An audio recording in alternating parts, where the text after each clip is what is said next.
Imagine one of the most beloved sports figures and celebrities of his time, suddenly in the middle of the most sensational murder trial in history. Orenthal James Simpson, better known as O.J. Simpson, was more than just a football hero. He was an American icon, adored by millions for his charm and charisma both on and off the field. From his successful NFL career to his transition into acting and broadcasting, O.J.'s fame and status seemed unshakable. But on the night of June 12, 1994, everything changed. Nicole Brown Simpson, O.J.'s ex-wife, and a young man named Ron Goldman were found brutally murdered outside Nicole's Brentwood condominium. The crime scene was a chilling sight, with the victims' bodies lying in a pool of blood and a single bloody glove left behind. The immediate aftermath was a whirlwind of shock and horror. The city of Los Angeles, still reeling from the recent riots and racial tensions, was once again thrust into the spotlight. But this time, it was one of their own who was under scrutiny. As the investigation progressed, the initial pieces of evidence began to point towards O.J. Simpson. The bloody glove, the history of domestic violence, and the suspicious behavior following the murders. All these elements painted a picture that was hard to ignore. Despite his fame and status, O.J. was quickly becoming the prime suspect in a double homicide. Yet there were those who couldn't believe that O.J., the charismatic and affable sports hero, could be capable of such a brutal act. This disbelief, coupled with a deeply divided city and a racially charged atmosphere, set the stage for what would become one of the most watched and controversial trials of the century. And so the stage was set for a trial that would captivate the nation. The evidence seemed overwhelming: a bloody glove, shoe prints, and a trail of blood leading to O.J. Simpson's home. At the heart of the prosecution's case were three key pieces of evidence. The first was a single bloody glove found at the scene of the crime, which bore a striking resemblance to a pair owned by Simpson. Upon searching his property, the second glove was found on his premises, further fueling suspicions. Then there were the shoe prints. Distinctive imprints were found at the crime scene, matching a rare size 12 Bruno Magli shoe, a style and size that O.J. Simpson was known to wear. The odds of someone else with the same shoe size and style being the culprit seemed astronomically low. The third piece of evidence was the blood. Spots of blood were found inside O.J.'s white Ford Bronco. Even more damning, a trail of blood was found leading from the crime scene to his home. The blood found in the Bronco and at his home was tested, and it was revealed to match the victims, further implicating Simpson. But amongst these tangible pieces of evidence, one aspect stood out above all else: the DNA evidence. DNA, the very blueprint of life that makes us who we are, was about to play a pivotal role in this trial. DNA from the crime scene, the glove, and the Bronco was tested and shown to match O.J.'s. The probability of the DNA belonging to someone else was estimated to be 1 in 170 million. Yet, DNA was still a relatively new field in the mid-90s, and the concept was hard for some to grasp. The prosecution was tasked with not only presenting this complex evidence, but also explaining its significance in a way that the jury could understand. The evidence seemed to be piling up against O.J. Simpson. The bloody glove, the shoe prints, the trail of blood, and the DNA all pointed towards him. But as the evidence piled up, so did the controversy and drama surrounding the case. It was a defense team like no other, assembled to fight for O.J. Simpson's freedom. In what came to be known as the Dream Team, a collection of high-profile attorneys, including Robert Shapiro, Johnny Cochran, and F. Lee Bailey, rallied to O.J.'s side.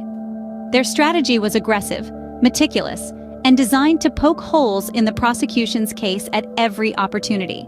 A cornerstone of their defense was the accusation of police misconduct and rampant racism within the LAPD. They argued that Detective Mark Fuhrman, who had discovered crucial evidence, was a racist who may have planted evidence to frame O.J. This was a bold move, but it resonated with a nation grappling with racial tensions, casting a shadow of doubt over the prosecution's case. Then came the glove demonstration, a moment of courtroom theater that still echoes today.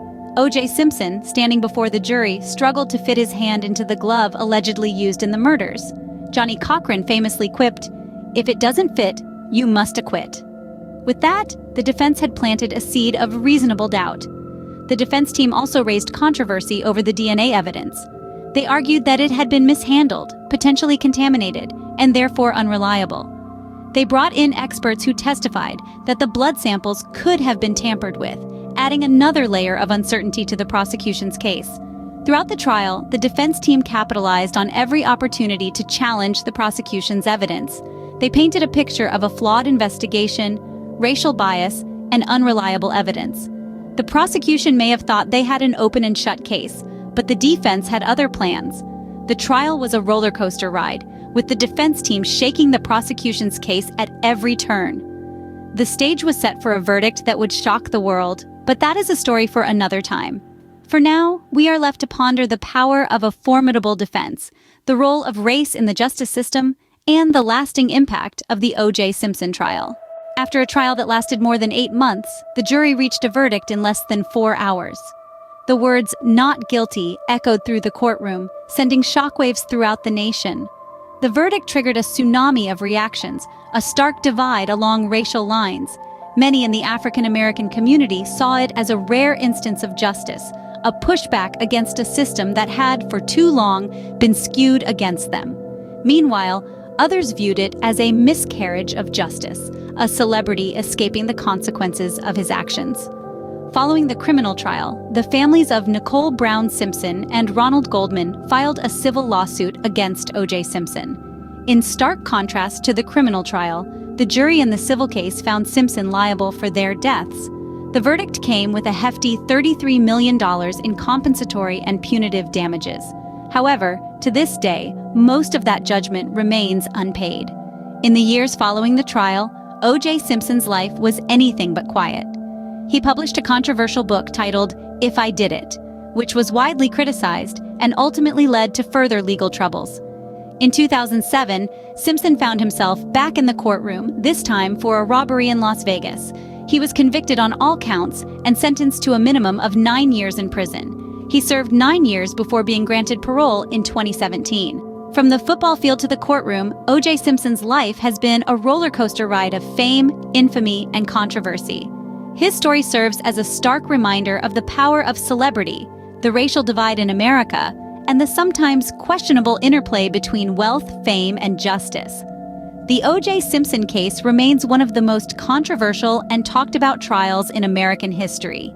It continues to spark debates and discussions, and its impact on American society and its legal system is still felt today. The O.J. Simpson case was more than just a trial. It was a cultural phenomenon that exposed deep divisions in American society. From a broader perspective, the case was a watershed moment that magnified the fissures in our nation. It laid bare the fraught subject of race relations, with the African American community largely viewing Simpson's acquittal as a rare victory in a system that had, for too long, been stacked against them. Conversely, many white Americans saw it as a miscarriage of justice, a clear-cut case of guilt obscured by the fog of racial tension. The trial also cast a spotlight on the criminal justice system, revealing its flaws and shortcomings. The prosecution's case, though seemingly strong on paper, faltered due to a combination of factors. The mishandling of evidence, allegations of police racism, and the defense's skillful narrative spinning all contributed to the jury's verdict. This trial demonstrated how easily the scales of justice can be tipped, raising questions about the fairness of the system. Furthermore, the O.J. Simpson case was a media circus like no other, a reality show before reality shows were even a thing. The trial was broadcast live, turning key participants into household names and forever changing the way high-profile cases are covered by the media. It marked the dawn of the 24-hour news cycle, feeding the public's insatiable appetite for real-time information. Even now, years later, the case continues to resonate with people. It serves as a stark reminder of the racial disparities that persist in our society and the flaws in our justice system. It signifies the birth of the modern media frenzy, a precursor to the era of social media and constant information.